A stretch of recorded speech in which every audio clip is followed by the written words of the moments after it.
አሰላሙ አሌይኩም ወራህመቱላህ ወበረካቱ። ላይ ተከበራችሁ የቻናሌ ተከታዮች እንዴት ናችሁ? ሰላም ናችሁ? እኛ ጋር ሁሉ ሰላም ነው አልሐምዱሊላህ። ሸር ላይክ እያደረጋችሁ ለምታበረታቱን ከልብ እናመሰግናለን። ዛሬ ከአብዲ ጋር የመጣሁት ሁላችሁንም ሸር ለምታደርጉልን እናመሰግናለን። የደወል ምልክቱን እየነካችሁ ቤተሰብ ሁኑን፣ ቤተሰብ ያልሆናችሁ ማለት ነው።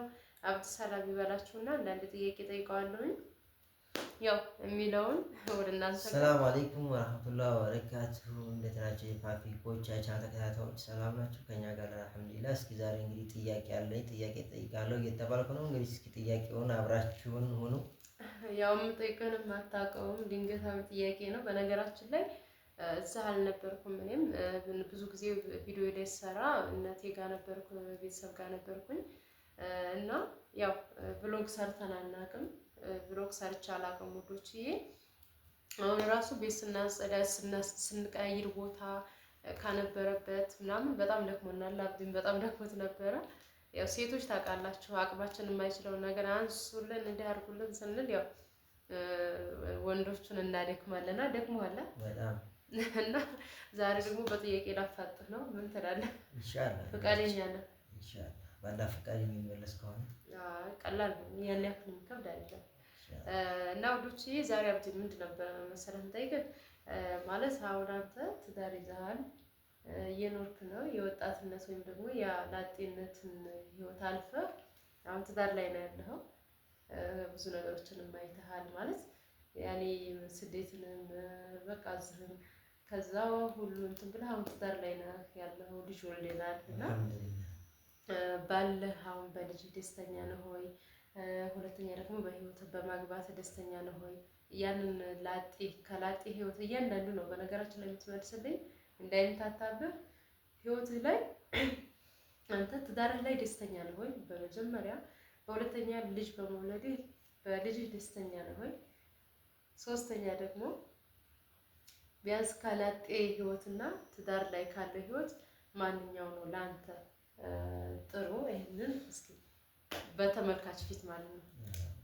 በነገራችን ላይ አንድ ነገር ህይወት ስትጀምሪ ትዳር ስትጀምሪ ብዙ ነገሮች የልጅነትሽንም የወጣትነትሽም ጊዜዎች አሉ። ያንን ነገሮች የምትቆጠቢበት ነገር አለ። ምክንያቱም ህይወት ላይ ስለገባሽ ቢያንስ ለቤትሽ የምትይው ነገር አለ፣ ለጎጆሽ የምትይው ነገር አለ። ህይወት ማለት ትልቅ ነገር ነው፣ ትልቅ ሀብት ነው እንደራሴ ማለት ነው። ቢያንስ ለእኔ ግን ትዳር ማለት ምን ነው ያለው ቀደም ብዬ በልጅነቴ ወይም በ15 ዓመቴ ወይም በ17 ዓመቴ እስከ 20 ዓመቴ ድረስ አግብቼ በሆነ የሚልበት ሰዓት አለ።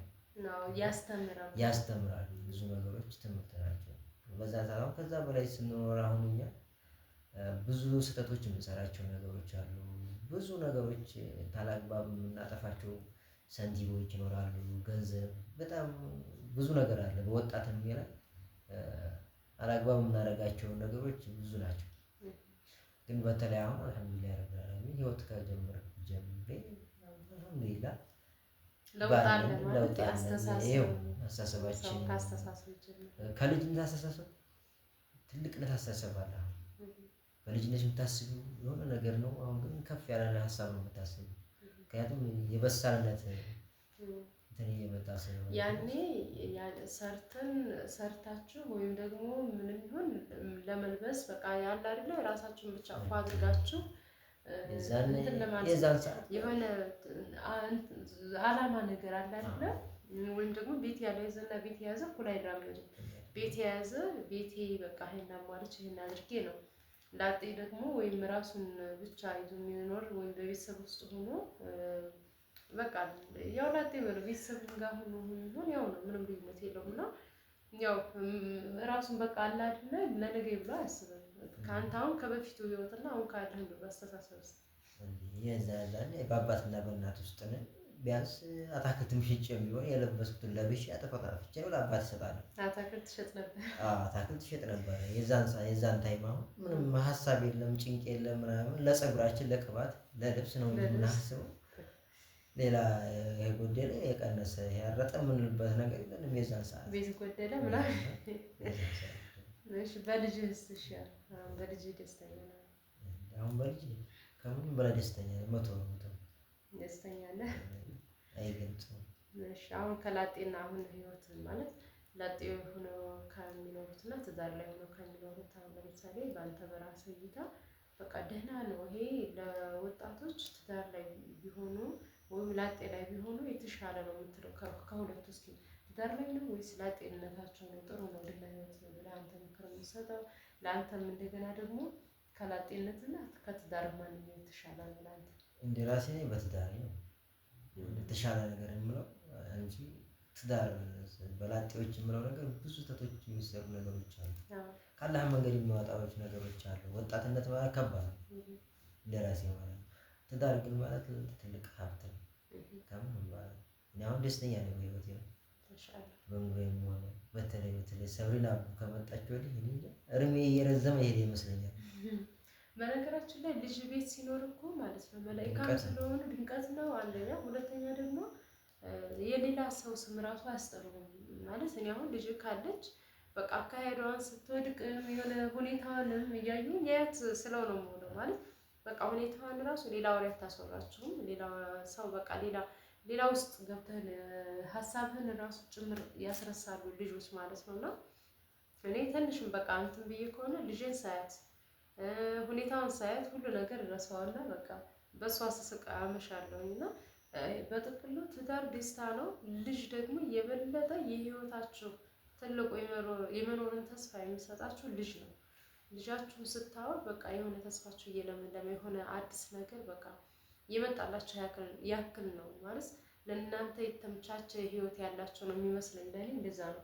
እኔ ልጄን ስወልድ ይሆናል አይደለ በቃ እንዴት ነው መንገዱ ሁሉ የተከፈተልኝ ነው የመሰለኝ ማለት ነው። ልጅ ትልቅ ነገር ነው። አብድም በዚሁ አጋጣሚ ደስተኛ ነህ? እኔንም በሌላ ቪዲዮ በዚህ ሳይሆን መጠየቅ ትችላለህ። እኔ ብቻ እንዳልሆን ጠያቂዋ ማለት ነው። እኔማ ያው ቪዲዮ ረዝምብሻል ብዬ አስቤ ነው እንጂ ላመጣልሽ ነበር ልጠይቅሽ። የኔ አያልቅማ የኔ ስለማያልቅ የኔ በሌላ ቪዲዮ እንሰራዋለን። ዛሬ ግን በአንተ እስኪ ለወጣቶች የምትመክራቸው ትዳር ለሚጠሉ ትዳርን በቃ ላጤነት ከሴትም ከወንድም ላጤ ሆነው እንደሚኖሩ እንዲሁም ደግሞ ይሄንን እንደ አንድ ጥያቄ ያዘውና ሌላው ደግሞ ስደት ላይ ሆኖ ህይወታቸውን ለማይኖሩት ማለት 20 ዓመት የኖሩ ትዳር ሳይኖራቸው ልጅ ሳይኖራቸው የሚኖሩ እህቶቻችን ወንድሞቻችን አሉ። ስለዚህ በእነዚህ እስኪ ምን ትላለህ አንተ? ትዳር አሁን አንተ ለምሳሌ እየኖርክበት ነው ገባህ? ሳይኖሩ ደግሞ በቃ ዱንያን እያሯሯጡ የራሳቸውን ልጅ ሳይኖራቸው በእርግጥ ምናልባት ቤተሰብ እንትን እያሉ ሊሆን ይችላሉ። ግን ያ ህይወታቸው አይደለም የነሱ እዛ የሚያደርጉት ነገር ልጅ ከሌለ ትዳር ህይወትን ካልኖሩት ያ ለነሱ ህይወት አይደለም። ለኔ እንደዛ ነው የሚመስለኝና ምን ትላለህ አሁን አንተ በስደት ላይ ላሉ ቢያንስ አንተ ባለህ እንትን ከስደት መጥተን ነው የተጋባ ማን አንድ ላይ ነው ያው እዛ እያለን ተጋባ ከዛ መጥተን አንድ ላይ የተገናኘ ነው። ስለዚህ አሁን አንተ ለዛ ላሉ ለአረብ ሀገር ላሉ ወጣቶች ለሴቱም ለወንዱም ምን ትላቸዋለህ? እንዳንተ ተሞክሮ እንዳንተ ካላጤነት ወደ ትዳር እንትን በቃ ያለውን ነገር እስኪ እንደ ራሴ መቼም ያው ትዳርን አንወድም እንወዳለን የሚል ወንድም ሆኖ ሴቱ በእንጃ በዚህ ዱንያ ናት መቼም አትማር። የተወሰነ ግን ያው ራሳችሁን ለማጠናከር ያክል በቃ የሰው ልጅ ካልሰራ አይኖርምና ራሳችሁን ካጠናከራችሁ ህይወታችሁን በሰው ሀገር ላይ ባትጨርሱ ብዬ አስባለሁ። እንደ ራሴ ቢያንስ መውለድ በቃ ህይወታችሁን በቃ እንዴት እንደሆነ ማጣጣም አለ። ዝም ብሎ ግን ያው ገንዘብም ሆኖ ህይወት ካለ ትርጉም የለውም። የሰው ልጅ ነገ ጧትም ሊቀጠፍ ይችላል። እኔ ግን የሆነ ነገር እንኳን ሆነ አሁን ደስተኛ ነኝ። ለምን ሰብሬን አቡ ስለሆነ ቢኖራችሁ እንኳን የሰራችሁት ገንዘብ እንኳን ቤላም ቤት ብትሰሩ የጭቃ ቤትም ብትሰሩት ገንዘብ ቢኖራችሁ ልጅ ከሌላችሁ ምንም የሰው ልጅ እንደመፈጠሩ ፈራሽ ነውና ይሄን ነገር ስላለ ግን ትዳር በተለይ ከብዙ ነገር ይቆጥባል፣ ከብዙ መጥፎ ነገሮች ያቅባል። ይሄን ነገሮች እንደራሴ እኔ እውነት ለመናገር ማለት ነው ወንድ ልጅ ይሻላል። ሴት ልጅ ግን ውጭ ላሉት እኔ በጣም ነው ወላሂ ነው የምልህ ከራሴም ጭምር በፊት ራሱ በቃ አላህ ልጅ ሰጠኝ ይሆን አይሰጠኝ ይሆን እያልኩኝም በጣም ልጅ ከመውደዴ የተነሳ በጣም ህፃን ልጅ በጣም ነው የምወደው በነገራችን ላይ እና በጣም አስብ ነበር ቢያንስ ከዚህ በላይ ደግሞ እድሜያቸው በጣም ትልቅ የሆኑ ሰዎች ወላሂ እኔ በጣም ነው የሚያሳዝኑ። 20 ዓመት ይሉሃል። ይሄን ያክል ዓመት ቤት የለኝም፣ ህይወት የለኝም፣ ትዳር የለኝም፣ ልጅ የለኝም፣ በቃ ብርም የላቸው ከሁሉም ውጭ ሆኖ የሚኖሩ እህቶቻችን አሉ። ወላሂ ነው የምላቸው በጣም ያሳዝኑኛል። እና ብዙ ጊዜ በአንዳንድ ነገሮች ላይ ስሰማ ወላሂ እኔ እንግዲህ እንደዚህ ፊት ለፊት አሁን ሰው እንደዚህ ነው መጥተው እንትን ብሎ አያውቅም፣ ግን በሰው ነው የምሰማው። እንዲህ አይነት ሰው 20 ዓመት ብላ እንደዚህ ብላ ምናምን ይባላል። ኮሜንት ላይ ይጻፋሉ እነዚህ አባ እንትኖች እና ወላሂ በጣም ነው የሚያሳዝኑኝ፣ የምታሳዝኑኝ ማለት ነው ልጆች። ሰው ልጅ ገንዘብ ወይ ሚሊዮን ስለያዘ አይደለም ህይወቱን ተስተካክሎ የሚኖርለት። የእናንተ ባላችሁ ነገር ኢማን ሰጧችሁ፣ አቅል ሰጥቷችሁ ባላችሁ ነገር በቃ ብላችሁ የምትኖሩ ከሆነ ትንሿ ነገር ትበቃችኋለች። ለምን እየሰራችሁ ራሳችሁን። በነገራችን ላይ ጠንካራ ወንድ ጠንካራ ሴት ያው አይገጣጠምም። አንዱ ጠንካራ ይሆናል፣ አንዷ ወይ እንደዚህ እንትን ትላለች፣ ወይም ደግሞ ከሴቷም ጠንካራ ሆኖ ከወንዱ እንትን ይላል። ሁኖም እሱም ጠንካራ ይሁን እሷም ጠንካራ ትሁን፣ በሁለታችሁ መሀል ላይ አንድ ሰው ጠንካራ ካለ ይጠነክራል ማለት ነው። ትዳራችሁም እያደገ ይሄዳል። ሁለታችሁም ጋር ችግር ካለ ብቻ ነው። እና ትዳር ስትይዙ ደግሞ ልጅም ሲወለድ የራሱን የሆነ እርዝቅ ይዞ ነው የሚመጣው። ትዳራችሁ እንኳን ትዳራችሁ እንኳን እሱም ይኖረው አንቺም ይኖርሽ የሆነ አላህ ሱብሃነሁ ወተዓላ በእርግጥ ገንዘብ ያንቺም ይሁን የሱም በሆነ ምክንያት ጠፍቶ ሊያልቅ ይችላል። ካለቀም ሊጣሉ ልፍችም ሊደርስ ይችላል። ገንዘብ አላቂ ነው። ፍቅር ግን አያልቅም፣ ትዳርም አያልቅም። ገንዘባችሁ ሲያልቅ ብቻ ትዳር ፈረሰ ማለት አይደለም። እና ሁላችሁም ብትሆኑ አላህ ሱብሃነሁ ወተዓላ ለሀገራችሁ ያብቃችሁ በሰላም። ስደት እንደሆነ ስደት ነው፣ መቼም አይሞላም። በሀገራችሁ ላይ መጥታችሁ እዛም ሆናችሁ ትዳራችሁን እየኖራችሁ ህይወታችሁን የምትኖሩ ካላችሁ ማሻአላህ አለይኩም እየሰራችሁ ስለሆነ ትዳራችሁንም ህይወታችሁን እየኖራችሁ ስለሆነ ማለት ነው። እዛ ጋር ግን ሆናችሁ 20 ዓመት ምንም ነገር ሳይኖራችሁ የምትቆዩ ልጅም ሳይኖራችሁ ለእናንተ ይሄ ትምህርት ይሆናል ብዬ አስባለሁ። ምንም ስለሌለኝ ነው የማልገባው ምናምን ለምትሉ ሀገራችሁ ግቡ። በተለይ ረጅም ዓመት የቆያችሁ ልጆች አንደኛ ገንዘብ ሰብስባችሁ ቤት ሰርሳችሁ ለምን ፎቅ አገነቡም? ልጅ እምቢ ካላችሁ ከባድ ነው። ሳይኳችሁ ለእናንተ በቃ ጭንቅላታችሁ ይጎዳል። ስለዚህ ወደ ሀገራችሁ ገብታችሁ የራሳችሁን ህይወት ኑሩ፣ ልጅ ውለዱ። ልጅ የራሱ የሆነ ርዝቅ ይዞ ነው የሚመጣው። እውነት ለመናገር አሁን ሳብሪና ግን በነገራችን ላይ አንዳንዴ እንትን እላለሁ በቃ የመጣ ሁሉ ነው ለሷ የሆነ ነገር እንትን የሚገዛላት በቃ ምንም አይነት ነገር ነው። በተለይ በጣም ብዙዎች ላይ የምሰማቸው አሉ። ቢያንስ ልጅ ወልጄ ምን አደርግላታለሁ? አሁን ልጅ ወልጄ የሚሉት ነገር አለ። ልጅ መውለድ ምን አንተንም አንቺንም የምትለው ነገር የላትም። በራሷ ርዝቅ ብቻ ነው የምታደርገው።